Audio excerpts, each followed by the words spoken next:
First time niyo ba magpatattoo, sir? Ako, una? Ha? Ha? Ha? First time? Tattoo? Opo.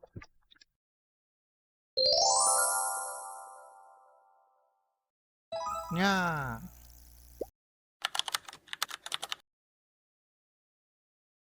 Pero nung bata ako, may tattoo na ako. Lahat ata tayo nakaranas na matatuan ng bata. Yung galing sa bubblegum. Usually, mga dragon yung kinokolek ko dun sa ganun.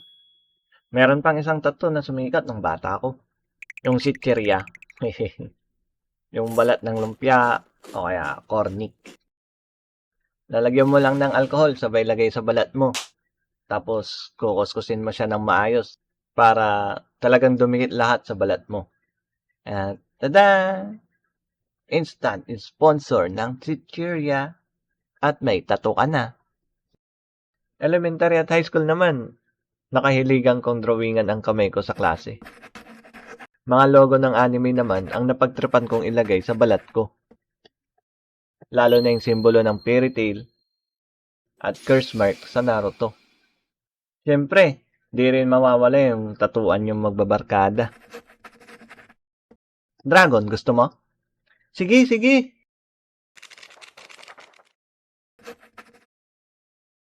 Ayan. Dragon yan, antayin mo ng mapisa. Nasubukan ko rin magpahena. Ito yung temporary tattoo na pwede mong gawin lang. DIY. Tumatagal ito ng 1 linggo or more.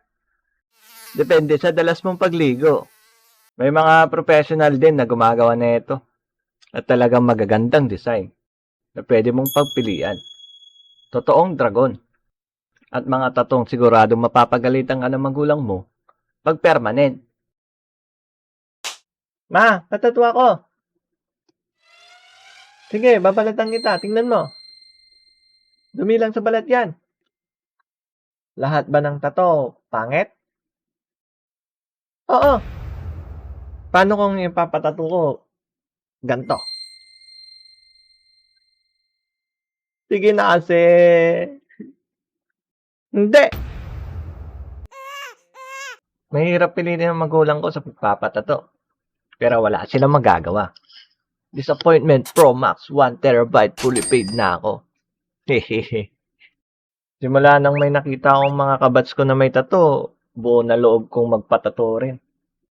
Tips pag may kausap kang may tato at wala kayong matapik. Tanungin mo lang siya about dun. Pag ayaw niya pag-usapan tattoo niya, wala lang to. O kaya change topic agad. Pag gusto, eto. Siya na mismo magkwekwento lahat ng tungkol about sa tattoo niya. At minsan, pinapakita pa nila yung iba nilang tattoo.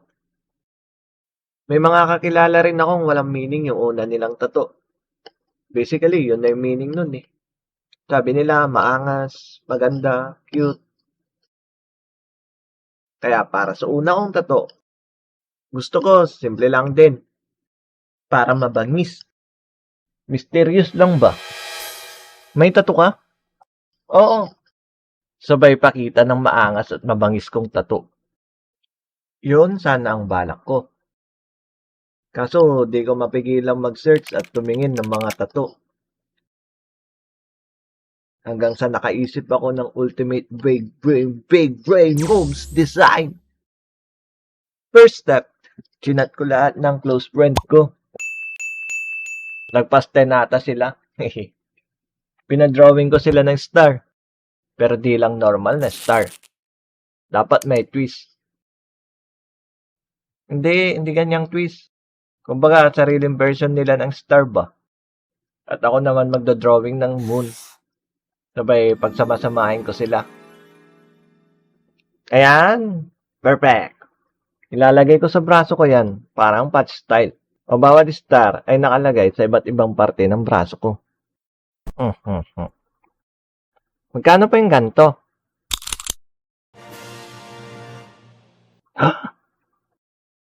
Wow.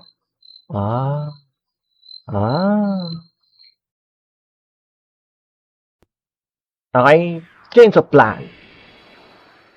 Di kaya ng budget. Balik na lang siguro sa unang plano. Ang mysterious type na mabangis.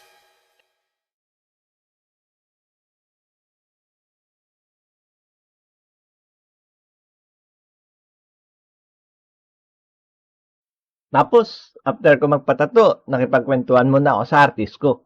At nagtanong-tanong pa ng mga bagay about sa pagtatato. Ilang taon na siyang nagtatato. Anong gamit niya sa pagtatato. Kasi balak-balak ko rin magtato kung mapagbibigyan ng pagkakataon.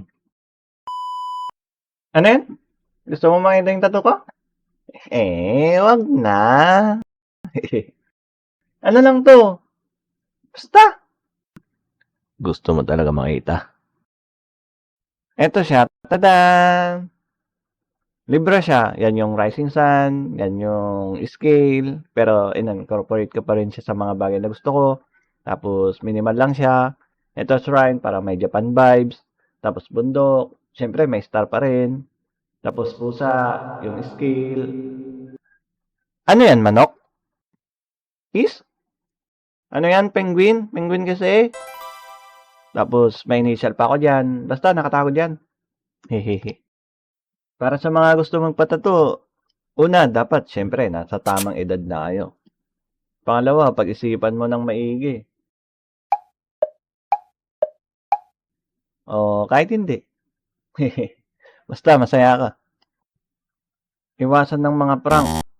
Your body, your rule. Sabi nga, di ba? Kung ako tatanungin, tama lang yung edad ko ngayon dahil napag-isipan ko mabuti kung ano yung papatato ko. Kasi kung teenager pa ako, baka kung ano-ano lang ipatato ko. Sunod kong balak na ipatato, mga anime na. Maging patient kayo sa pag-decide. At sa pagpapagaling. Huwag mong kakamutin gaya ng chichiryang tato.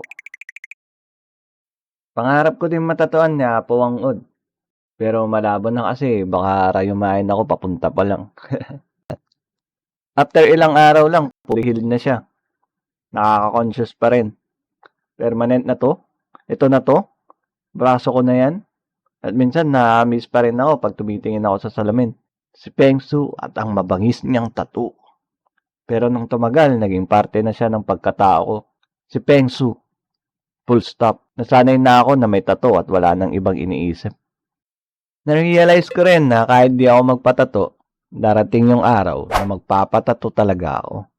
Dahil gustong-gusto ko talaga. Tinatawag ako ng mga ink. Idadalaw nila ako sa gabi kapag wala akong ginagawa. Inumulto na ako ng damdamin ko. Yeah. Para sa mga hindi makapagpatato sa ngayon dahil sa iba't ibang dahilan. Striktong parents, nag-aaral pa, o kaya dahil sa mga paniniwala. Balang araw, baka matupad din yan. Huwag niyong madaliin. Sa mga gusto naman, kunin mo na yan. Ito na yung sign. Huwag mo masyadong problemahin, kakalabasan pagtanda mo. Pag matanda ka na, ibig sabihin, na-enjoy mo ng mabangis mong tato. Na-grow a garden.